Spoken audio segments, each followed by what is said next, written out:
Hello, everybody. My name is Steve Sweetman. Welcome to my audio commentary on the book of Ephesians. This session concerns Ephesians chapter 2, verses 21 and 22.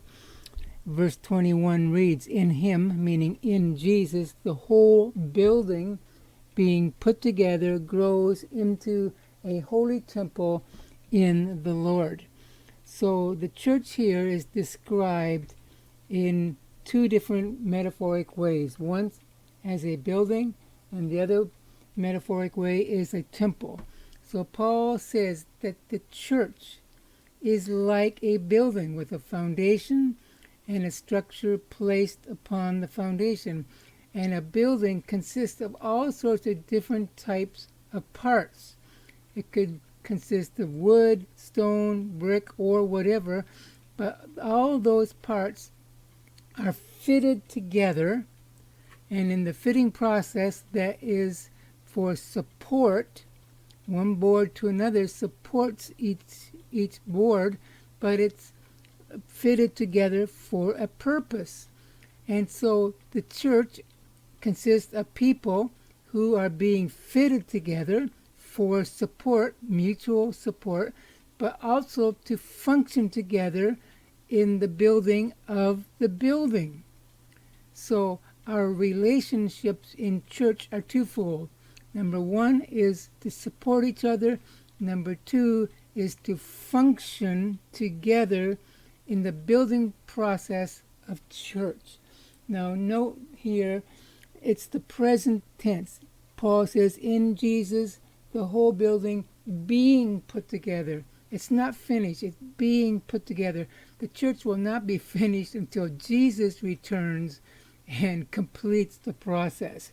In the process, I think Jesus has had to do a lot of renovations because we tend to mess up what he has already done in the building process. But we see church here as a temple as well. A temple is someplace, it's a building where the Spirit of God lives, as in Solomon's temple in the Old Testament.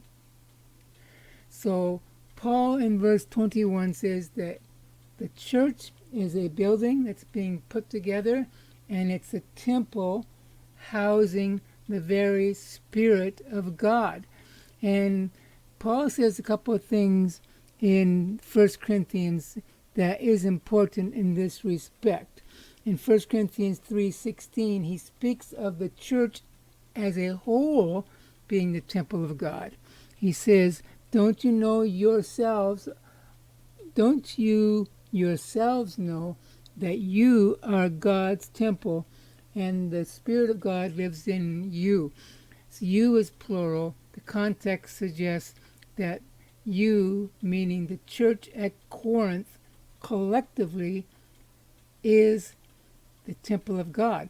But over in 1 Corinthians 6:19, he speaks as the individual believer being a temple of God. He says this, don't you know that your body is the temple of the Spirit, the Holy Spirit, who is in you?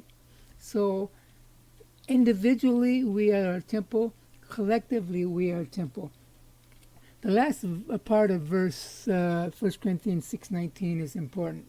After telling the Corinthians that their individual bodies are a temple, he then says, you are not your own.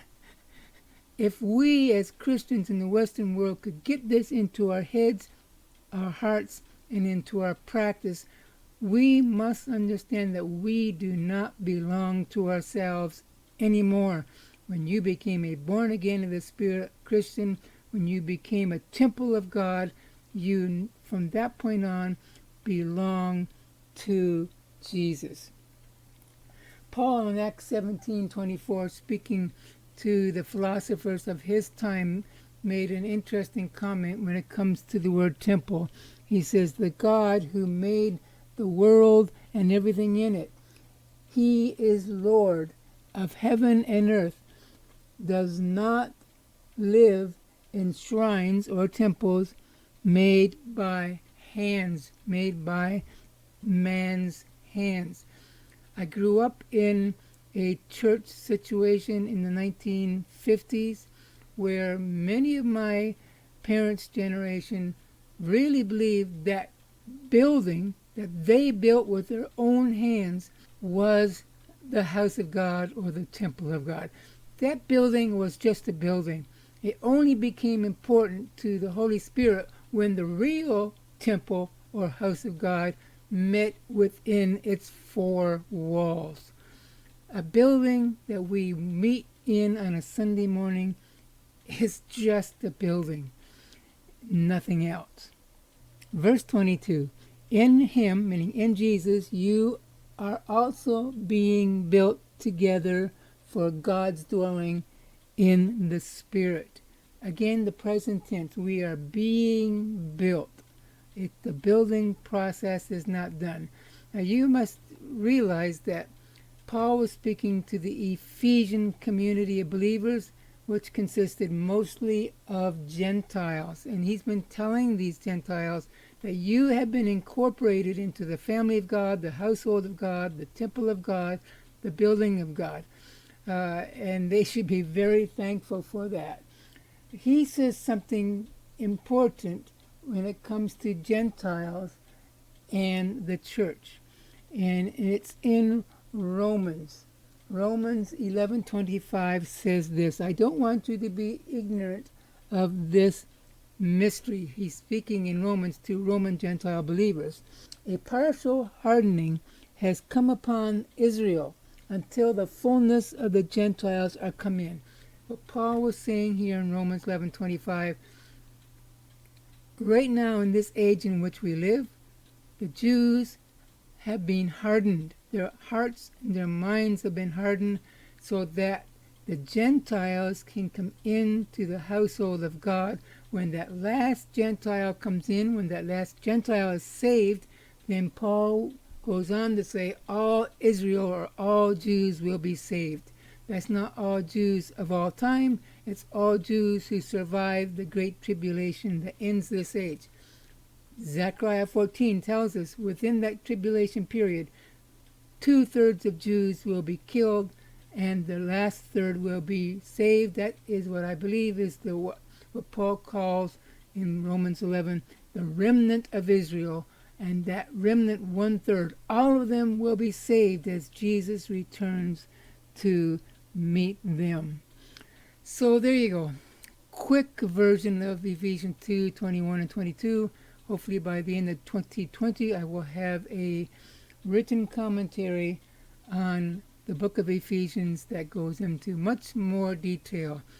Thank you for listening, and I will see you in the next session when we head over to chapter 3.